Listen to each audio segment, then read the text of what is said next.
Hola. All right, in this video, I'm going to talk a little bit about direct object pronouns. Okay, so direct object pronouns. Now, imagine that you throw a ball. Who threw that ball? You threw that ball. What did you throw? The ball. Now, imagine that ball crashed through a window. Right? Pretty big trouble with your mother. She asked you, did you throw the ball? You might say, no, I didn't throw it.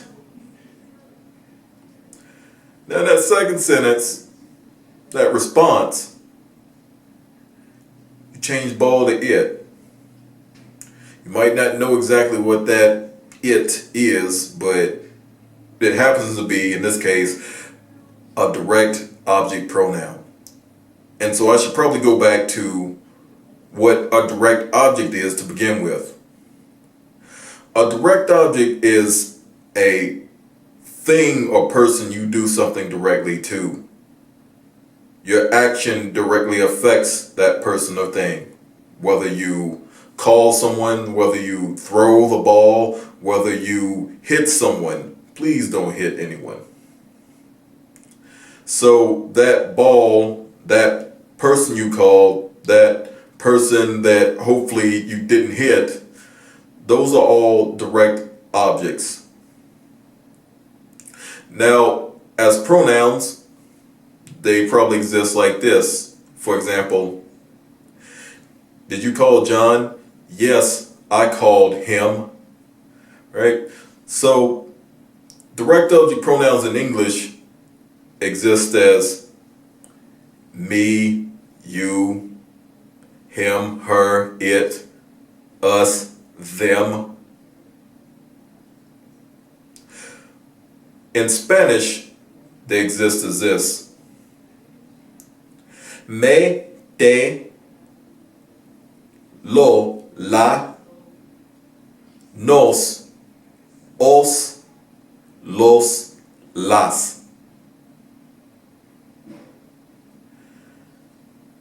Of course, we're talking about a different language, so maybe it's a good idea for me to talk about what an object pronoun looks like in Spanish. And I shall give you an example. Let's go back to that ball example. Mario lanza la pelota. In this sentence, I have a subject, Mario, a verb, lanza, which means throw, and a direct object, la pelota, ball. So let's switch it up a bit. Let's do Mario throws it en español. Mario la lanza. Now what happened to la pelota?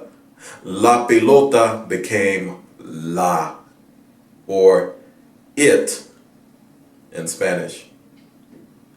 And of course, I should note that there are two forms of it depending on if the noun is masculine or feminine. Lo and la. So it's slightly different from our English that has neutral it. You probably also noticed something else when I said Mario la lanza, that our it in Spanish is in front of the verb. You'd be right. So with regular conjugations in Spanish, or in other words, a change of the verb form, usually an object pronoun, whether it's direct or indirect, and even if we're talking about reflexive pronouns, which I'll talk about in another video, you typically put those pronouns before the verb and usually after the subject, but certainly in front of the conjugated verb, if it's a regular conjugation, of course. There are some small differences large, you might say, when we're dealing with the present progressive. Right? Might not know what present progressive is. For those of you who don't, present progressive in Spanish is our answer to ing in English. Running, talking, speaking. Okay. Hablando, comiendo, caminando. So with present progressive, and you know what, let me talk about that for a second to get us started here. Present progressive in Spanish is structured with two verbs. Always the form of estar, and we need an action verb. So for example, with hablar, an AR verb, I might say estoy hablando to mean I am speaking. If I were using an ER verb like comer, estoy comiendo.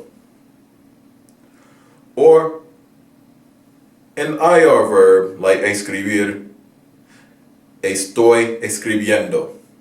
So notice that ER and IR verbs in the present progressive have the same ending in the present progressive, yendo. So let me get back to the main topic here, object pronouns. What does present progressive have to do with object pronouns? Well, it has a lot to do where you're going to put these pronouns. And you have two options when you're using the present progressive. You can either put the pronoun in front of the whole present progressive expression. Lo estoy comiendo. I am eating it. Or you can attach the pronoun to the end of the action verb. Estoy comiéndolo.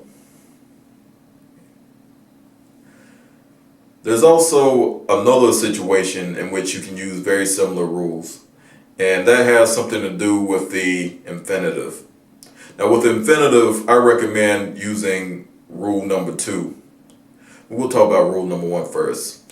Let's say I want to say, I am going to eat it. I can say it one of two ways.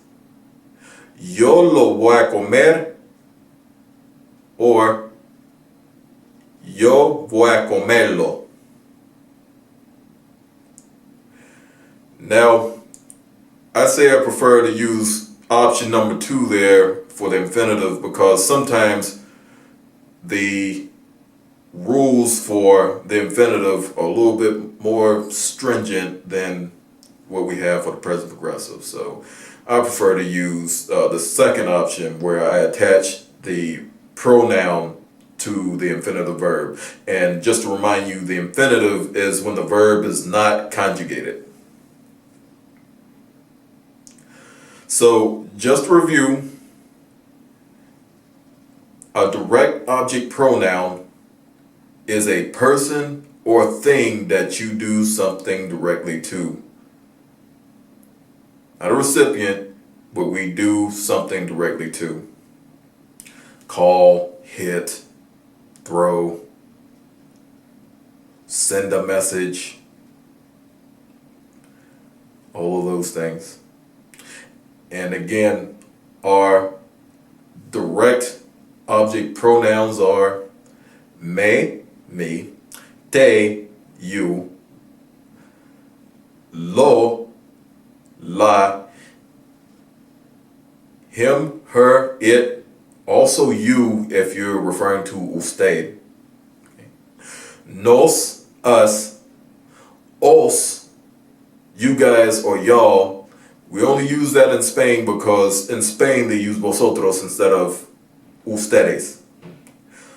Los and las, them, or you all, you guys, or y'all, whatever you plural you want to use.